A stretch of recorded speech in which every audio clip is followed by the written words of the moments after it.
the next couple of minutes, we're going to go down into the tunnel shaft 20 meters below, where the hostages were murdered. The tunnel shaft was in a children's room, in a house. Those are the walls of this children's room, with Snow White and Mickey Mouse on the wall, and a tunnel shaft where hostages were murdered downstairs, 20 meters below the ground. Hamas used those letters in the tunnel, and there was a hiding floor. All he needed to do is to break the floor and then go out through the children's room, inside to the street, and go back into the tunnel. This is how Hamas built this tunnel. The shaft goes down about 20 meters into the ground, using 4 separate letters. There, it connects to a narrow tunnel with no rooms that is so low you can't stand up straight in it. The tunnel is about 120 meters long and ends in a blocked iron door. This short blocked part of the tunnel is where the hostages were held and murdered. We know that between 2 to 6 terrorists were here with the hostages. We are gathering all the stuff here for forensics, for intelligence.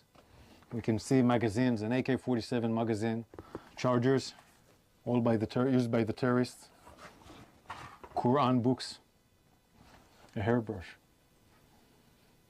We need to check who used it. But there were women here in the tunnel. This is their blood.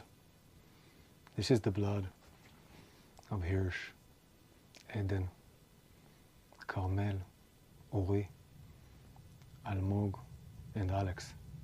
They were heroes, and they were here in this tunnel for weeks or days, we will find out. But they were here in this tunnel in horrific conditions, where there is no air to breathe, where you cannot stand.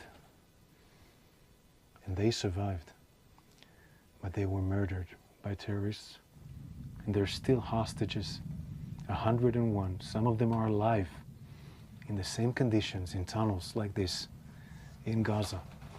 And we need to do everything we can, in all means, in all the means we can, to bring them back home alive. Why murder innocent people, women, young men? They were all in the music festival, and Carmel was at their home in the kibbutz. Why murder them in a tunnel after they survived 11 months in horrific condition? We pray and think in our hearts and minds, and we will keep on doing everything we can, everything to bring back home all the hostages.